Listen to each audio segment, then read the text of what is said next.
नमस्ते दोस्तों, धार्मिक दृष्टि चैनल पर आप सभी का स्वागत है। आज के वीडियो में हम बात करेंगे चुप रहने के महत्व के बारे में।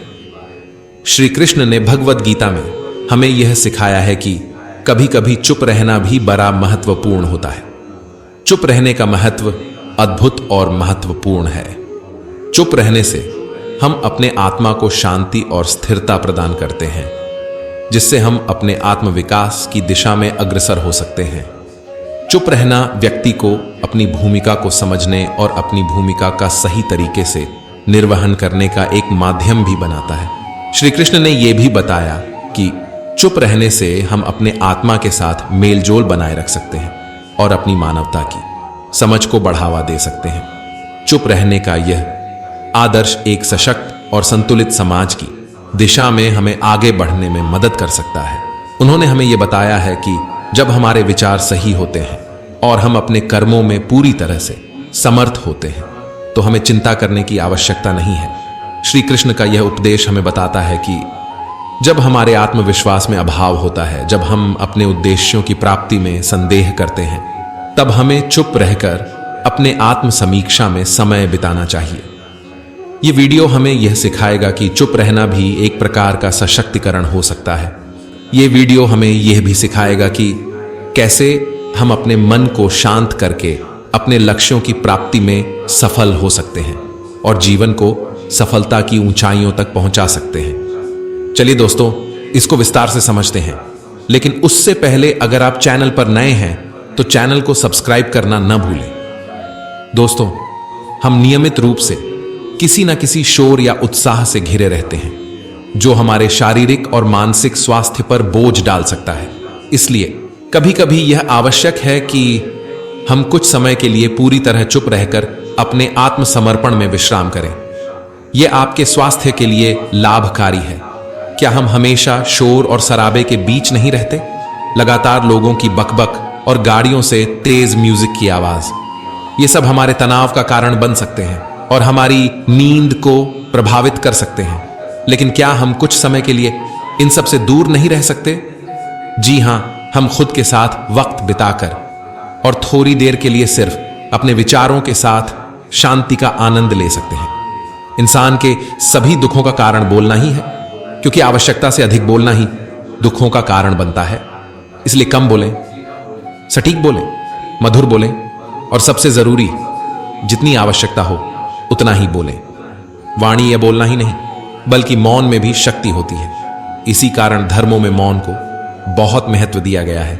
श्री कृष्ण कहते हैं कि सेहत से मौन का गहरा संबंध है और इससे मानसिक शांति मिलती है। मौन से विचारों में एकाग्रता आती है और रचनात्मकता बढ़ती है। इसी कारण जितने भी साधु, संत या तपस्वी हुए, वे सभी मौन बने रहकर और ध्यान लगाकर ही संसार में ज्ञान प्राप्त करते हैं। हमारे जीवन में न केवल एक बल्कि कई सारे दुखों का कारण है, क्योंकि हम बोलते हैं, हमेशा कुछ ना कुछ कहते रहते हैं और इससे ही आधे से ज्यादा दुखों का निर्माण होता है। परिवार में कलह कलेश का कारण भी हमारा वार्ता विलाप ही होता है। आपको जितनी भूख है उतना ही भोजन करते हैं, जितनी आवश्यकता है उतना ही कार्य करते हैं। लेकिन क्या कभी आपने इस बारे में विचार किया है कि आप कितना बोलते हैं? क्या आप उतना ही बोलते हैं जितनी जरूरत है, या फिर बिना आवश्यकता के सारे दिन बकबक करते हैं? इस विषय पर एकल बैठकर यह विचार करें कि आज आपने दिन भर में कितना बोला, क्या बोला और सबसे महत्वपूर्ण क्यों बोला। इनमें से कौन कौन सी बातें आवश्यक थीं और कौन कौन सी अनावश्यक थीं। यह आपके अंतर्मन की प्रवृत्ति है। मानव की स्वाभाविकता यही कहती है कि वह अपने चिंतन की बातें दूसरों के साथ साझा करना चाहता है और दूसरा भी आपके साथ ऐसा ही करता है। ये बातें किसी दूसरे या तीसरे व्यक्ति से संबंधित होती हैं, तो सुनने सुनाने में बड़ा मजा आता है। फिर जब कभी बैठते हैं तो इन बातों को फिर से दोहराया जाएगा और फिर इन्हीं बातों पर विचार किया जाएगा। यह सुनने सुनाने का माहौल जीवन भर बना रहता है और इस रीति से आप अपना समय, जीवन, सोच, समझ और वह कीमती पल खो देते हैं जिसमें आनंद प्राप्त किया जा सकता है। इसलिए इस माहौल से बाहर निकलिए। जब तक हम बाहर की ओर बोलते रहेंगे, हमारे भीतर अशांति रहेगी। जिस दिन हम मन से चुप हो जाएंगे, तब बाहर हमारे मुख से कुछ भी निकले, हम शांत ही रहेंगे।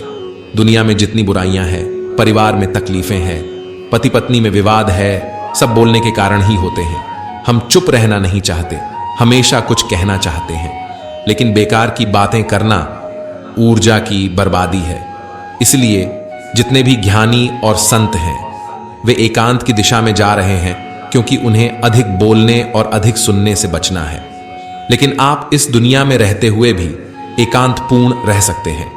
इसके लिए आपको उन ऊर्जाओं को बचाना होगा जिन्हें आप व्यर्थ में नष्ट कर देते हैं। इसलिए आपको उतना ही बोलना चाहिए जितना जरूरी हो। सभी ने अपने जीवन में कहावत तो सुनी ही होगी, एक चुप 100 को हराए। इसलिए हम कई बार चुप रहते हैं, मौन रहते हैं। ऐसा इसलिए है क्योंकि एक मूर्ख व्यक्ति के सामने मौन रहने से अच्छा उत्तर और कुछ नहीं हो सकता है। परंतु जीवन में सदैव चुप रहना उचित नहीं होता। गीता में यह कहा गया है, जहां पाप का बल बढ़ रहा हो, जहां छल कपट हो रहा हो, वहां पर मौन रहने से अधिक गंभीर अपराध और कुछ नहीं हो सकता है। कभी कभी हम सबके जीवन में ऐसी स्थिति आती है जब हमें किसी शक्तिशाली व्यक्ति के सामने चुप रहना पड़ता है। ऐसा क्यों होता है? इसका कारण हो सकता है कि हम उसकी ताकत से बचने का प्रयास करते हैं। उम्मीद है कि इससे हम विवाद से बच सकते हैं और शायद हम संघर्ष से भी बच सकते हैं। परंतु ऐसा व्यवहार देर से समझाने पर एक बड़े संघर्ष को उत्पन्न कर देता है। हमारा मौन बना रहना अनजाने में उस व्यक्ति का समर्थन हो जाता है और वह अपने आप को और अधिक शक्तिशाली महसूस करने लगता है। यही से हमारा दमन प्रारंभ हो जाता है। हम अन्याय में अनचाहे रूप से सम्मिलित होते जाते हैं, जो आगे बढ़कर बड़े टकराव का कारण बनता है। फिर आप लोग कहेंगे कि इसका तौर क्या है? यह समझने के लिए जानना आवश्यक है कि ऐसी कौन सी बात है जो विरोध करने से रोकती है। यह सामने वाले की ताकत तो नहीं हो सकती। यह हमारा खुद का डर है जो हमें चुप रहने के लिए मजबूर करता है। क्या हम अपने मन से डर को हटाकर अन्याय के खिलाफ नहीं उतर सकते? आखिरकार वह हमारा कितना और कैसा नुकसान कर सकता है, यह सोचिए। ऐसा करने से हमारा मन कितना आजाद और हल्का महसूस करेगा, यह भी सोचें। इतिहास साक्षी है कि दुष्टों की उदंड ने संसार को उतनी हानि नहीं पहुंचाई जितनी कि सज्जनों के मौन ने पहुंचाई। अगर कोई मूर्ख बोल रहा है तो मौन रखना उचित है, परंतु अगर कहीं छल हो रहा है, अपराध हो रहा है, तो उठिए और विरोध कीजिए, क्योंकि आपके लिए ना सही आने वाली पीढ़ी के लिए यह मौन घातक सिद्ध हो सकता है। भगवान श्री कृष्ण ने बताया है कि इन 4 स्थानों पर हमेशा मौन बना रहना चाहिए।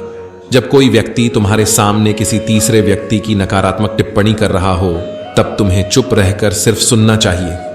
अपनी राय व्यक्त नहीं करनी चाहिए, क्योंकि जो आज तुम्हारे सामने किसी तीसरे की नकारात्मक टिप्पणी कर रहा है, वह कल तुम्हारे सामने आपकी नकारात्मक टिप्पणी भी कर सकता है यदि तुमने कुछ कहा हो। यदि आपको किसी घटना या विषय पर पूरी जानकारी नहीं है तो चुप रहना ही सबसे अच्छा है, क्योंकि अधूरा ज्ञान बहुत नुकसानकारी हो सकता है और यह आपको हंसी का कारण बना सकता है या किसी समस्या में फंसा सकता है। अगर आपको लगता है कि कोई व्यक्ति आपकी भावनाओं को समझ नहीं पा रहा है या वह आपकी समस्याओं को ध्यान से नहीं सुन रहा है, तो उसके सामने चुप रहना ही ठीक है, क्योंकि ऐसे लोग आपकी भावनाओं को नहीं समझते और उन्हें आपके दुख से कोई वाकिफी नहीं होती। ऐसे लोगों को अपने बारे में बताने से आप खुद ही परेशान हो सकते हैं। जब कोई अपना या कोई सगा संबंधी आप पर क्रोध कर रहा हो, आपका अपमान कर रहा हो या घृणास्पद शब्द कह रहा हो, तो आपको उस समय चुप रहना चाहिए ताकि सामने वाले का गुस्सा पूरी तरह से बाहर निकल जाए। आप यदि सही हैं तो आप कभी माफी न मांगे और चुप रहकर सही समय का इंतजार करें। वह खुद ही आपसे माफी मांग लेगा या उसे अपनी गलती का एहसास हो जाएगा। ध्यान या ध्यानाभ्यास के समय चुप्पी बनाए रखना साधना और ध्यान के समय महत्वपूर्ण हो सकता है। यह एक व्यक्ति को अपने आत्मा के साथ समर्पित होने का अवसर देता है और उसे अपने मानसिक स्थिति को स्थिर करने का समय प्रदान करता है। चलिए दोस्तों, एक कहानी के माध्यम से इसे विस्तार से समझते हैं। एक समय की बात है, एक गांव में एक सफल व्यापारी बसता था। उसके पास एक उत्कृष्ट और बड़ी दुकान थी और उसकी आमदनी इतनी अच्छी थी कि गांव में वह सबसे धनी था। सभी लोग उससे अच्छे संबंध रखते थे और वह लोगों की सहायता में भी सक्रिय था। वह दिन में मेहनत और बाकी समय में पूजा पाठ करता था, जिससे लोगों में उसके प्रति सम्मान बढ़ता था। हालांकि उस व्यापारी की एक खराब आदत भी थी। वह तेजी से गुस्से में आकर लोगों से अच्छा बुरा कह देता था, जिससे गांव के कई लोग उससे नाराज रहते और जब वह उन्हें मनाने जाता तो वे उसकी सुनते नहीं थे। इसके परिणाम स्वरूप उसका और भी गुस्सा बढ़ जाता और वह उन्हें और बुरा भला कह देता। बाद में जब व्यापारी को यह महसूस हुआ तो उसे बहुत खराब लगा। एक दिन गांव में एक बहुत ही ज्ञानी संत आए। कुछ ही दिनों में दूर दूर तक उनके ज्ञान के प्रशंसा होने लगे और यह बात व्यापारी तक पहुंची। वह जल्दी ही दौड़कर संत के पास पहुंचा। व्यापारी ने संत की उच्च सेवा की और अपनी सारी समस्याओं को साझा किया। संत ने व्यापारी से कहा, तुम बहुत सारे कागज के टुकड़े लो और पूरे गांव में फैला दो, फिर मेरे पास आना। व्यापारी बिना सोचे समझे दिन भर कागज के छोटे छोटे टुकड़े पूरे गांव में फैला देता है। अब वह संत के पास पहुंचता है। संत व्यापारी से कहते हैं, तुम्हारी समस्या का समाधान मिल गया है, बस तुम्हें एक काम करना है। तुम जाओ और उन सभी कागज के टुकड़ों को इकट्ठा करके यहां ले आओ। अपनी समस्या का समाधान प्राप्त करने पर व्यापारी बिना कुछ सोचे समझे उन कागज के टुकड़ों को इकट्ठा करने के लिए पहुंचता है।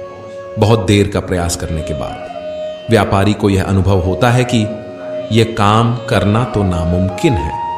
द्वार कर संत के पास जाता है और कहता है, आपने जो काम दिया है वह असंभव है, मैं चाहकर भी पूरा नहीं कर सकता।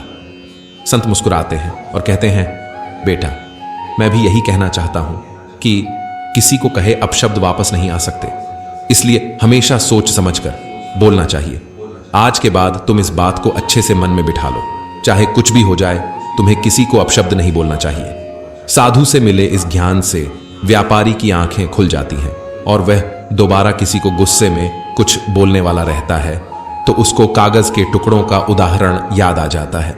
इस कहानी से हमें यह सीखने को मिलता है कि चाहे कितनी भी मुश्किलें आएं, हमें किसी को अपशब्द नहीं बोलना चाहिए। इसका कारण है कि अपशब्दों से होने वाला नुकसान कभी भी पूरा नहीं हो सकता और किसी को गलत शब्दों से ठेस पहुंचाना बिल्कुल भी सही नहीं है। हमें सभी को सम्मान देना चाहिए और समझाना चाहिए कि सही व्यवहार से ही हम सही मार्ग पर चल सकते हैं।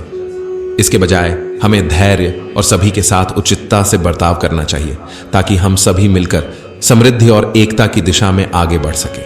तो आइए दोस्तों, इस सफल और प्रेरणादायक जीवन की ओर साथ चलें और इस अनमोल ज्ञान का अनुभव करें। धन्यवाद। यदि आपको यह वीडियो पसंद आया हो तो लाइक करें, कमेंट करें और सब्सक्राइब करना ना भूलें। हमारी यह कोशिश रहेगी कि हम आपको और भी ऐसे मददगार वीडियो प्रदान कर सकें। जय श्री कृष्ण।